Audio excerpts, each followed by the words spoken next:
Computer Science 150. We're going to dig a little bit deeper into arrays, and we're going to look at some important algorithms that we can perform on arrays. In the last presentation, we looked at one for finding the maximum value in an array, and we'll see how we can combine that with a few other ones to make more complicated algorithms that actually sort data. So the first algorithm we want to talk about is sequential search, and this allows us to find something that's in a list or an unordered array. It's also known as linear search. And so what we do is we have an unordered list of items. And our list is actually going to be the array that we talked about. But you can do this with other data structures. In CS151, 321, you'll see how to do it with different data structures. We also need to know what we're looking for. That is the target item that we want to find. And after we go through this algorithm, we want to know where the item was found, and if we didn't find it, a message is to the fact that it's not in there. So here's the first attempt at sequential search in pseudocode. So we can start if name is equal to the first, then print answer 1. If name is equal to the second, then print answer 2. Name is equal to third, then print answer 3. Keep going. If name is equal to 10,000, then print answer 10,000, and then stop. Is that any good? Well, it's got some problems. One, have to write 10,000 lines of code that, really is very repetitive code. And I think we can find a control structure that would allow us to do that better. It also doesn't say anything if we didn't find it. And even if we find it, say we find it on the third go, we still keep going 9,997 more times. So, there's some real problems with this. Okay, how about this? Well, here's a second attempt at the sequential or linear search. We said I equal to 1 and found is equal to no. While we haven't found it, if that name is equal to the item, then print answer I and set found to yes. Otherwise, increase I by 1. This is definitely better. It's, I think, only 7 lines of code versus 10,000 or so. And this one is better, but it doesn't say anything if we didn't find it. So we want something that actually indicates, hey, if it's not there, we want a special message. So how do we fix things? Well, make sure we don't go off the deep end, with 10,000 lines of code.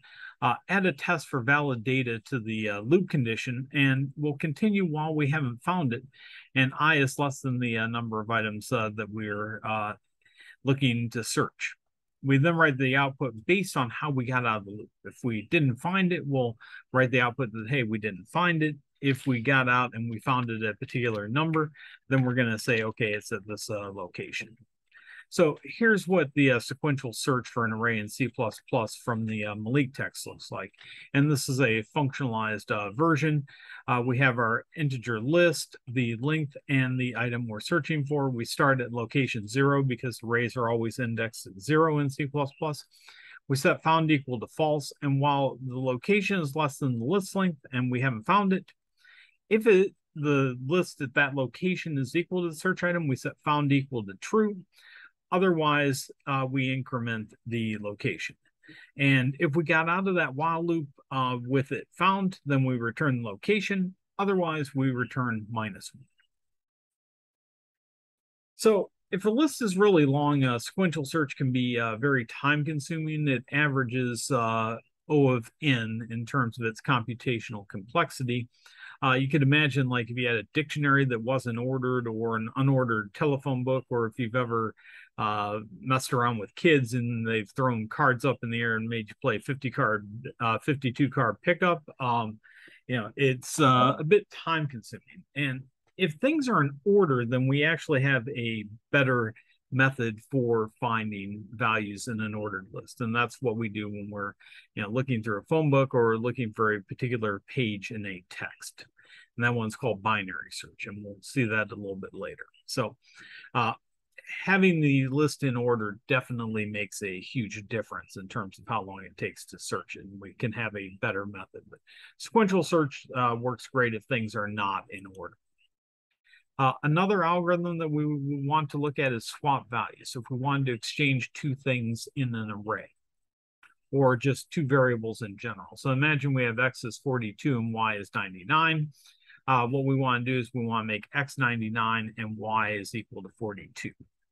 Well, if we start out and say x is equal to y, then x definitely becomes 99, but y is still 99 and we lost the 42. So what we need to do is put in a temporary value to hold one of the two values and then perform the swap.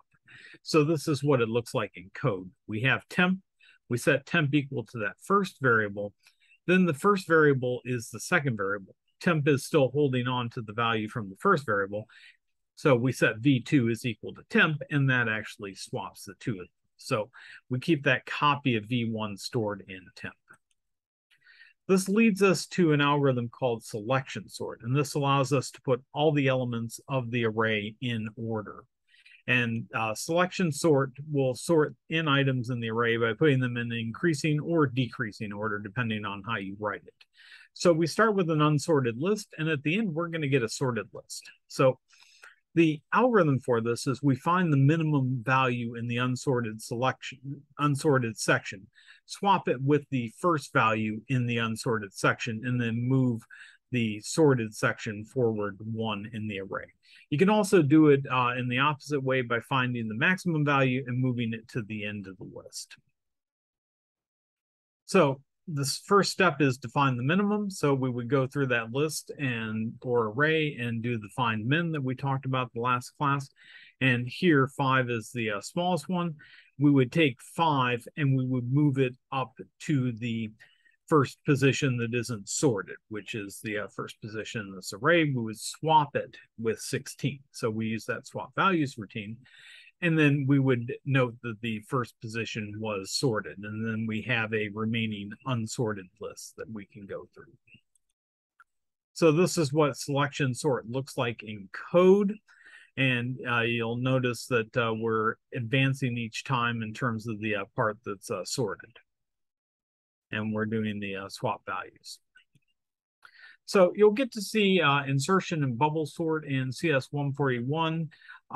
And we might bring those into CS150 as well. In particular, my CS151 students seem to love bubble sort. So we may actually implement that one as well.